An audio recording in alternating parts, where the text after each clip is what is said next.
Boa noite, professor. Nós ficamos responsáveis pelo filo Acanthocephala.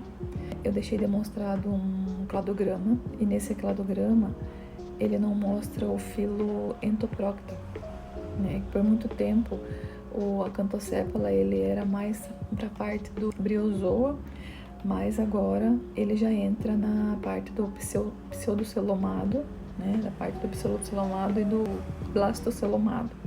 Bom, a filogenia do Acanthocephala, né, que é a parte que estuda a evolução deles, mostra que eles são parentes próximos dos rotíferos, né? Os rotíferos são pequenos animais aquáticos. Os cientistas descobriram que Acanthocephalas eles surgiram de um ancestral rotífero que virou parasita.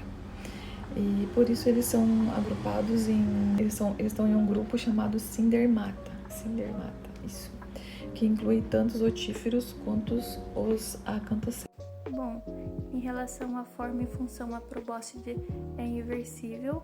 Ela possui aqueles filamentos, aquelas fileiras de espinhos, como eu tinha falado anteriormente, que são usados para se fixar no hospedeiro. A parede do corpo é essencial e ela é coberta por criptas diminutas de 4 a 2 micrômetros de profundidade e aumentam também a área de superfície do tegumento. Cerca de 80% da espessura do tegumento é na zona fibrosa radial e a difusão acontece através da parede corporal, que faz trocas gasosas de nutrientes e também de dejetos. Em relação aos músculos, os músculos da parede corporal estão presentes tanto os longitudinais quanto os circulares, e os músculos coletivamente funcionam como se fosse um coração. Esse esqueminha gráfico mostra um macho e eu vou falar algumas partes que se encontram nessa imagem. Tem a probóscide, que é essa tromba com ganchos que ele usa para fixar no hospedeiro. Tem o receptáculo da probóscide, que é onde essa tromba ela fica guardada quando ela não está sendo usada. Também tem o músculo retrator da probóscide, que é o que puxa a probóscide para dentro. Tem os ganchos, que são esses espinhos usados para fixar no intestino do hospedeiro. Eles têm as papilas sensoriais, que são estruturas que percebem o ambiente ali que eles estão, ali dentro do intestino, no caso. Tem o leminisco, que é a estrutura que ajuda a manter a pressão interna, também ajudando na entrada e na saída da probóscide.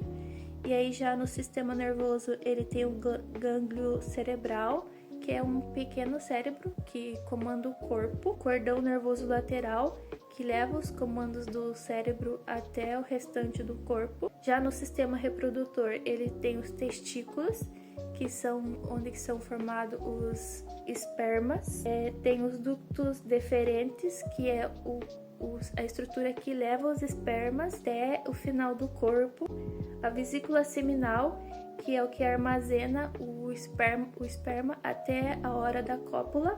As glândulas sementárias, que produzem uma substância que fecha o corpo da fêmea após a cópula, o ducto ejaculador, que é por onde o esperma sai, e o pênis, que leva o esperma até a fêmea. Em relação à excreção, quando presente, tem protonefrídeos, que ajudam ali, né, na excreção de urina,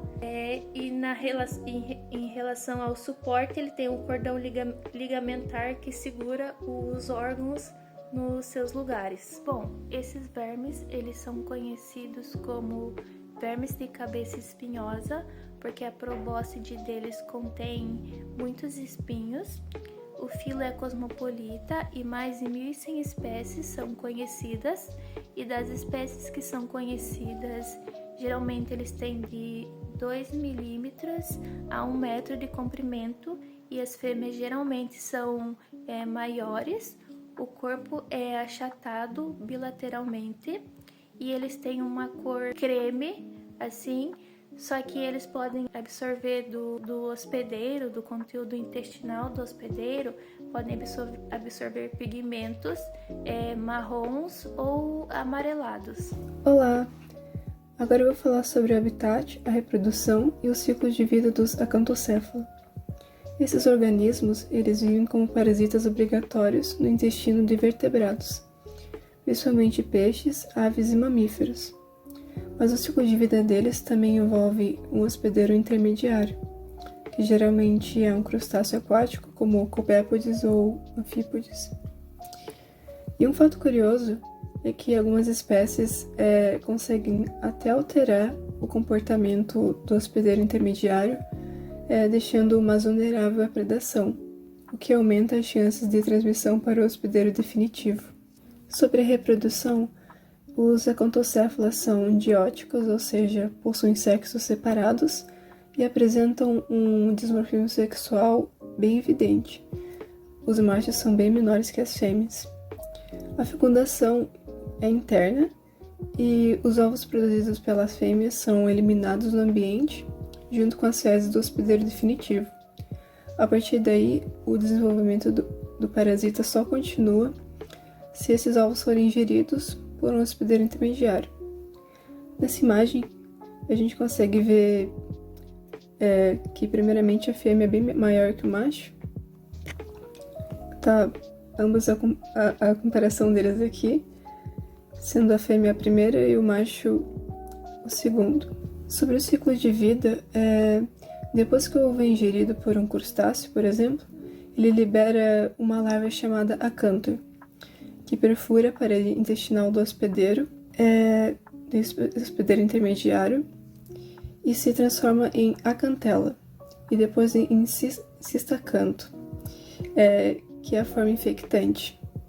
Quando esse hospedeiro intermediário é comido por um vertebrado, como podemos ver na imagem, que seria o hospedeiro definitivo, o cistacanto se fixa na parede intestinal e se desenvolve em adulto, reiniciando o ciclo.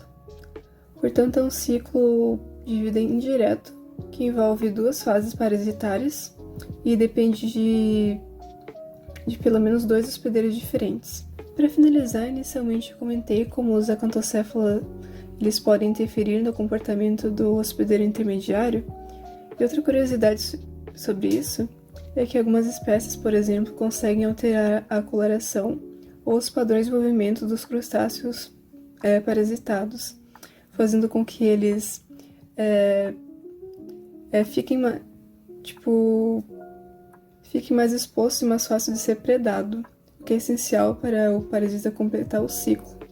Esse tipo de manipulação é um fenômeno chamado de Parasite-Induced Tropic Transmission, e mostra como os acantocéfalos não são apenas parasitas passivos, mas ativos na regulação das interações ecológicas. Além disso, como eles dependem de 2 hospedeiros com nichos diferentes, o ciclo de vida deles é um exemplo clássico de como a evolução molda estratégias complexas para garantir a sobrevivência e a reprodução de organismos parasitas. Essa foi a nossa apresentação. Obrigada pela atenção.